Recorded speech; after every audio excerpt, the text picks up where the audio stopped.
This week's Parashat comes from Genesis 28:10 to 32 verse 3. The Haftarah portion from Hosea 11 verse 7 to 12 verse 12. Now Jacob leaves from Beer Sheva to go to Haran, but he stops at a certain place. A place where he dreams of a ladder with angels going up and down. God blesses him there. Jacob names the place Bethel, and he later works for his uncle for 7 years in order to marry the love of his life, Rachel. But Laban tricks Jacob into marrying Leah, Rachel's older sister. Now Jacob marries Rachel, but only after having to commit himself to 7 more years of working for Laban. Leah, Rachel, and their maidservants Bilhah and Zilpah give birth to 11 sons and 1 daughter. Jacob and his family leave Laban's household with great wealth. Haftarah describes a relationship that is similar to the Parashat summary.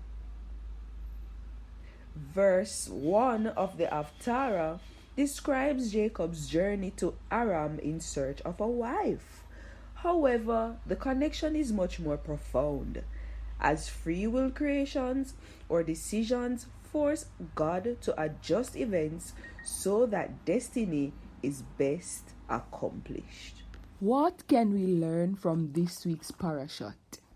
Genesis 28 verse 11 mentions that Jacob came upon a certain place and he stopped there for the night. He took stones and he placed it under his head. These stones were used to build an altar. What's so special about this place, this certain place? If we recall Genesis 13 verse 4, Exodus 33 verse 21, and Deuteronomy 12 verse 5, we will come to understand that this place is no ordinary place.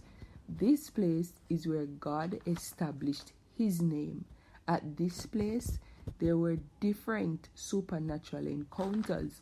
The Hebrew word for place is makom, and it speaks to God occupying a space, a place that is considered the abode of men, the home of men. So this is Mount Moriah. This is the Temple Mount. This is the place where Father and Son becomes one. Jacob experienced God in such a powerful way.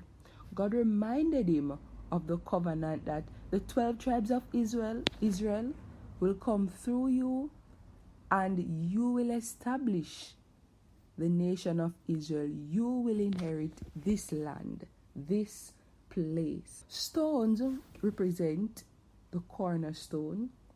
It represents strength and firmness, and it also represents a memorial. What does this have to do with us?